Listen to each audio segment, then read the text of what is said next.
Me, 33, work as diversity consultant for corporate clients. Spend my days conducting workplace harassment training, teaching about microaggressions, unconscious bias, toxic masculinity. Good at my job, companies pay well for these sessions. Have strong beliefs about gender dynamics in workplace.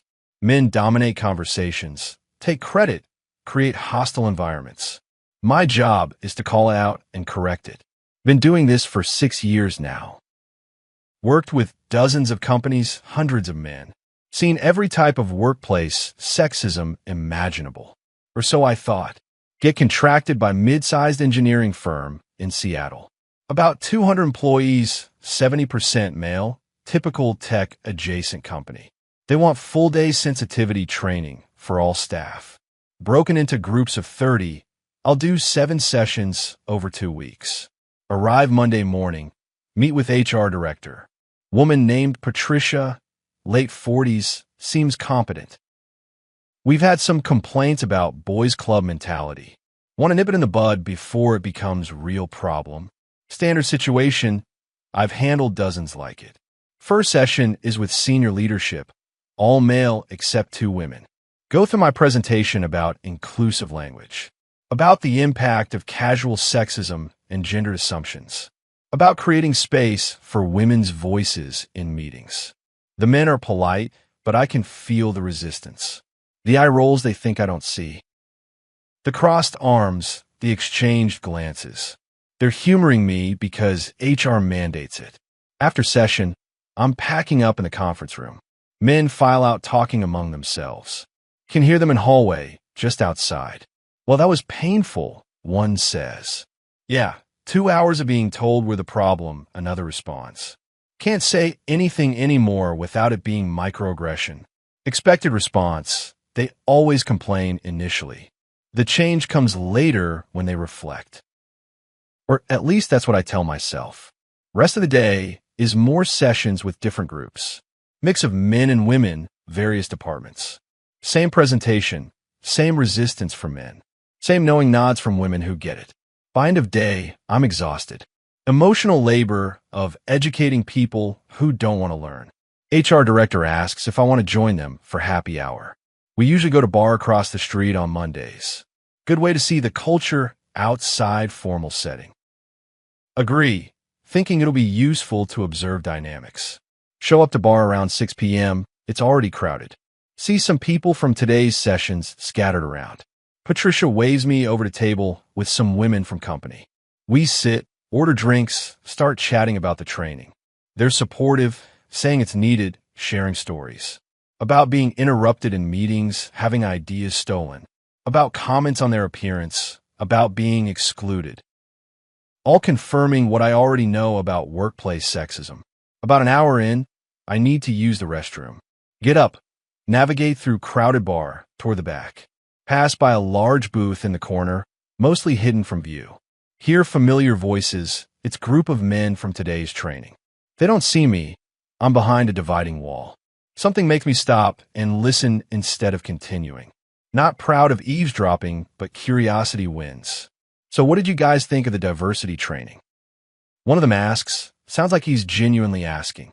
Honestly, I'm exhausted, another response. Exhausted from being told everything I do is wrong. Same things they always tell us in these trainings. Here comes the predictable complaints about accountability. I get it, I do. A different voice says, sounds older. Women have had it rough. Workplace hasn't been fair to them. But I'm tired of being lumped in with the assholes. Interesting, he's separating himself from bad actors, right? Like I've never harassed anyone, younger voice chimes in. I try to be respectful. I listen in meetings. But apparently that's not enough. I'm still part of the problem. Just by existing as a man in this industry. Feel defensive on behalf of my training. They're missing the point about systemic issues. You know what kills me, the older voice continues, is that I can't even talk about my own struggles. Can't mention that I'm drowning in child support, that I see my kids every other weekend and it's destroying me. Because that's centering myself, that's derailing. Wait, this isn't the conversation I expected. Yeah, or that I'm the only income for my family now. Another voice adds, sounds stressed. Wife stays home with kids, which is great, her choice. But pressure is immense. I can't fail, can't complain. If I mention stress, I'm told I have male privilege.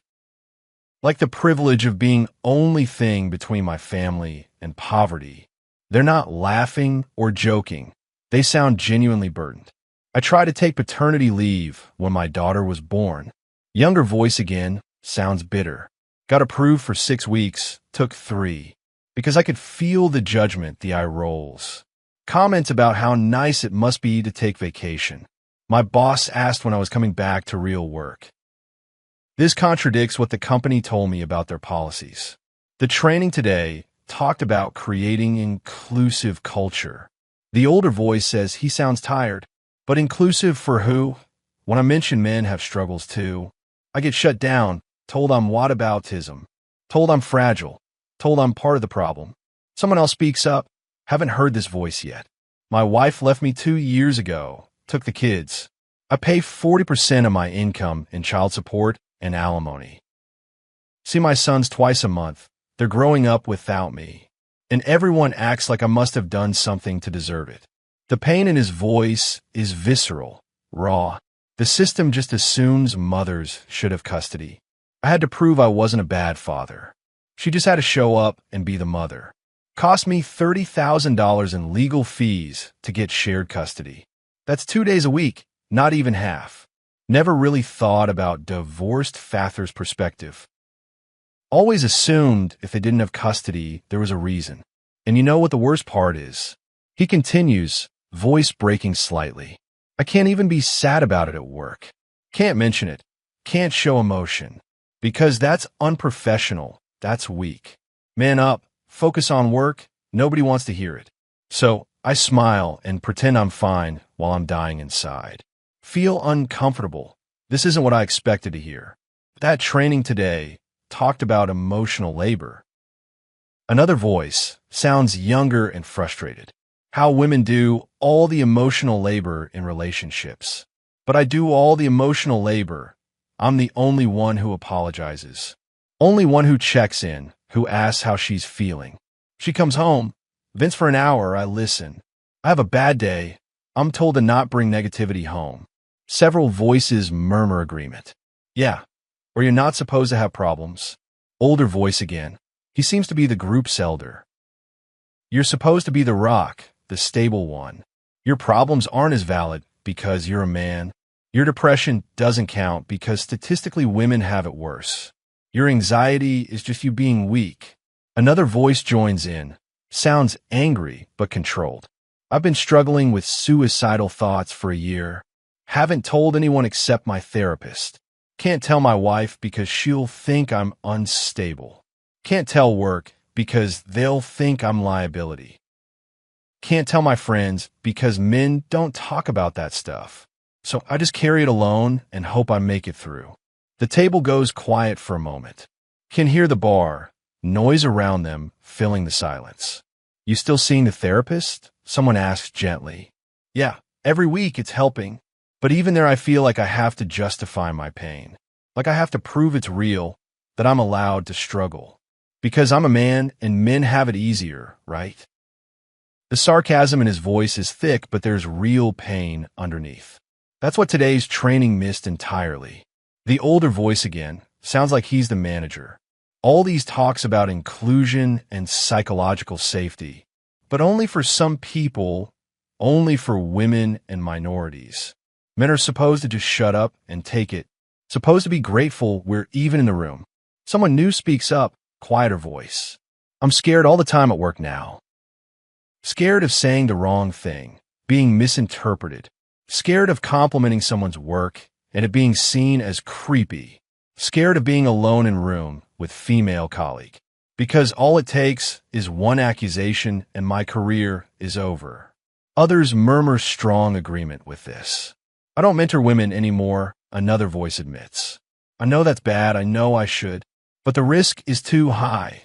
One misunderstanding. One thing taken wrong, one false accusation.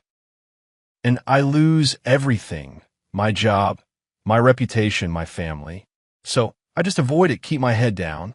This is the opposite of what inclusion training should create. And we can't even talk about this fear. Someone adds frustrated, because if you mention it, you're told you're being paranoid, that false accusations are rare, that you should be more worried about actual harassment. But rare doesn't mean it doesn't happen. And when it does, you're guilty until proven innocent. If you can even prove innocent, usually it's just guilt forever. Feel conflicted. Part of me wants to dismiss this as paranoia. But the genuine fear in their voices is undeniable. Today's trainer talked about microaggressions. Younger voice sounds defeated, about how small comments add up to create hostile environment. But what about microaggressions against men? Being called fragile, being told to man up, having your concerns dismissed as privilege, being assumed to be a threat just for being male. Never consider that framework could apply to men, or the assumption that we're all potential predators. Another voice sounds hurt. I love kids. I wanted to be elementary teacher, but I was told men in elementary education are suspicious. Parents don't want male teachers for young kids. So I became an engineer instead, still regret it. The loss in his voice is genuine, and dating is a nightmare now. Someone new to conversation sounds younger. Every woman I meet treats me like I'm guilty until proven innocent, like I'm one bad day away from becoming abusive. I have to constantly prove I'm safe, I'm different. It's exhausting being seen as threat by default. Others voice agreement, sharing similar experiences. My girlfriend makes me share my location at all times. Someone says, sounds resigned, says it's for her safety, that she needs to know where I am. But if I asked her to do that, I'd be controlling. If I question it, I'm not respecting her trauma, so I just accept it and feel like I'm on parole. The double standard is stark when stated plainly, or the complete lack of support when men are victims. Older voice sounds like he's speaking from experience. I was in an abusive relationship for 5 years. She hit me, threw things, destroyed my property. When I finally told someone, they laughed. Said I should man up, asked what I did to deserve it. Cops didn't take it seriously. Friends thought it was joke. There's no shelters for men, no hotlines, no resources. Can hear the isolation and abandonment in his voice. And if you bring up men's issues, you're anti-feminist. Younger voice, frustrated. Men die by suicide at 4 times the rate of women. Men are 80% of homeless population. Men get longer sentences for same crimes. Men lose custody of kids in 83% of cases. But we can't talk about any of it. Because it's derailing, it's what about men? Like our problems don't matter, because statistically women have different problems. Statistics I've never included in my trainings. The part that kills me is we're not even allowed to form support groups. Someone says, sounds angry. Try to start a men's group to discuss issues. Immediately labeled hate group.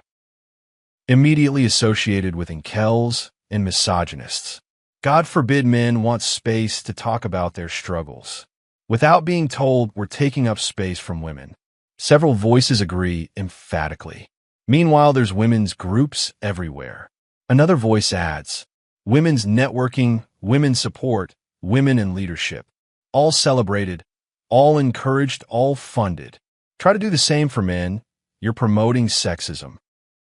You're perpetuating patriarchy. You're part of the problem.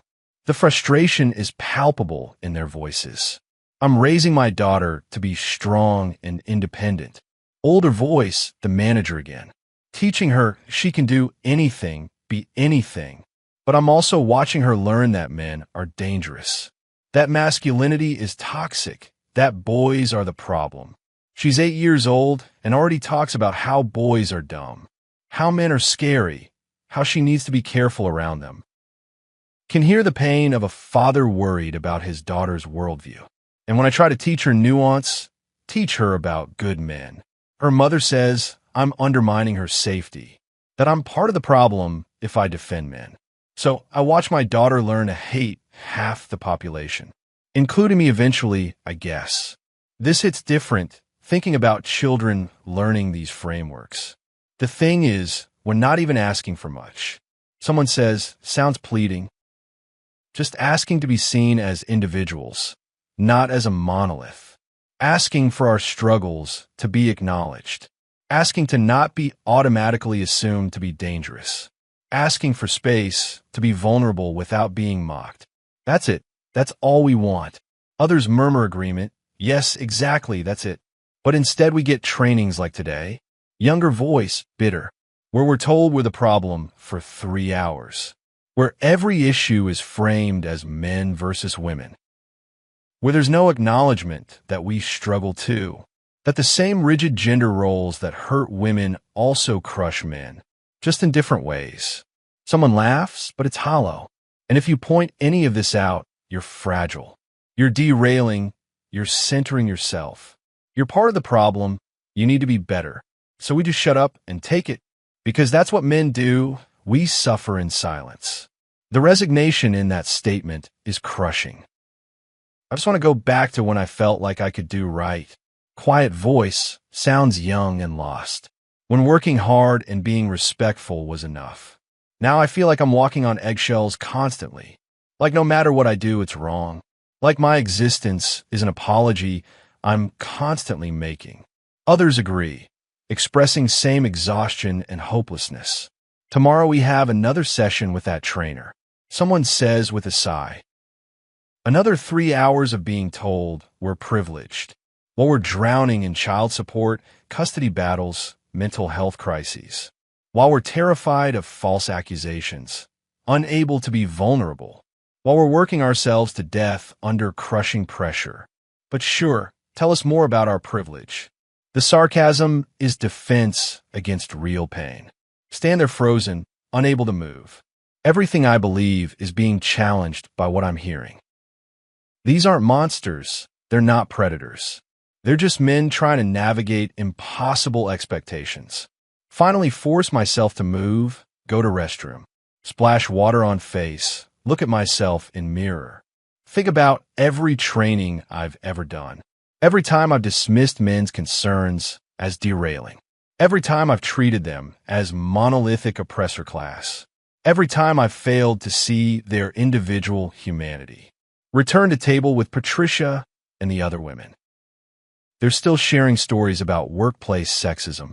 And they're valid. They're real. I'm not dismissing them. But now I'm hearing them differently. Wondering if the men have stories too.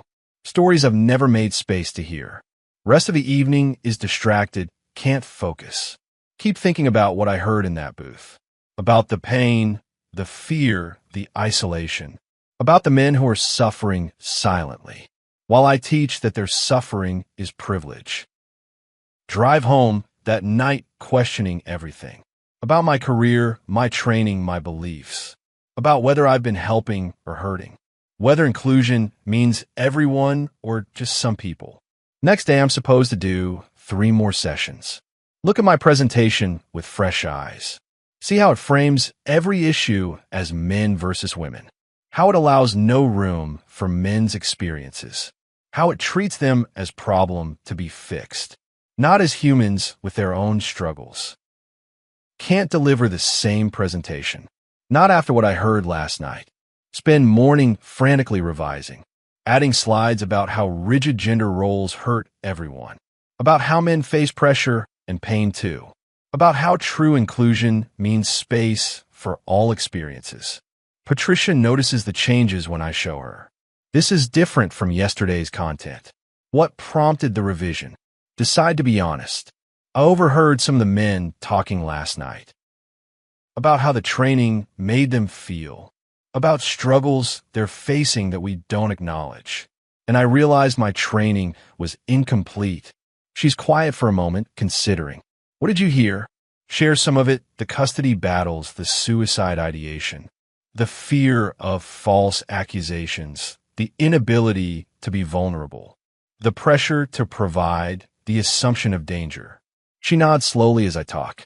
I've heard similar things from men here, but I didn't know how to address it. Didn't think it was appropriate in diversity training. We look at each other, both realizing same thing. Diversity means everyone, I say, even the people we've framed as the problem. She agrees. Lets me proceed with revised training. First session of the day is mix of men and women. Start with the standard content about inclusion, then pivot to the new material. I want to acknowledge something I've missed in previous trainings. The assumption that only some people face discrimination, that only some people's experiences matter. Can see confusion on faces. Where is this going? Gender roles harm everyone, just in different ways. Women face barriers we've discussed extensively, but men face pressure and expectations we rarely acknowledge. Some of the women look skeptical. Some of the men look surprised, cautiously hopeful. Spend next hour discussing the full picture. About how men are taught to suppress emotions, how they face assumption of guilt in family court, how they're treated as threats by default, how they lack resources when they're victims, how they can't be vulnerable without being seen as weak, about how suicide rates, homelessness, and workplace deaths disproportionately affect men. Several men in the room are visibly emotional. One raises his hand, voice shaking. Thank you for saying that, for seeing us. I've been through 3 of these trainings at different companies. This is the first time anyone acknowledged we struggle too. A woman raises her hand, looking thoughtful. I never thought about it that way. I've been so focused on my own experience. I didn't consider what the men around me might be carrying. The conversation that follows is different from any training I've done. More honest, more open, more human. People sharing experiences, really listening to each other. Finding common ground in shared struggle against rigid roles. By end of session, the energy is different. Not men versus women, but people versus system. Not oppressors and victims, but humans trying to do better. Several men stay after to thank me. One of them was in the booth last night. I recognize his voice. I don't know what changed between yesterday and today, but whatever it was, thank you for making space for all of us. Feel tears in my eyes.